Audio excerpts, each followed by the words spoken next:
And it's the Democrats who have forced the White House and the president into this position by voting to shut the government down. I don't think so.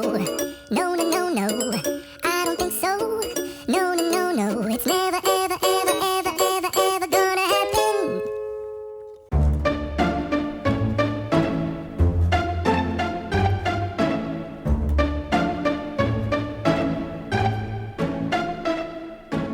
Kelly.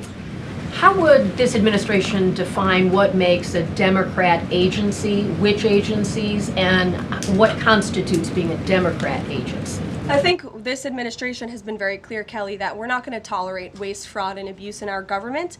And we've also been very clear to point out when agencies or when programs do not align with this administration's values of putting our country first. You've seen that with USAID and in various other cases where there's been cuts made or funding has been slashed. And so, again, unfortunately, we're having to do a massive review of the bureaucracy to be good stewards of the American taxpayer dollar. And it's the Democrats who have forced the White House and the president into this position by voting to shut the government down. You've talked about thousands likely layoffs coming. Do you have an update on the timeline for that?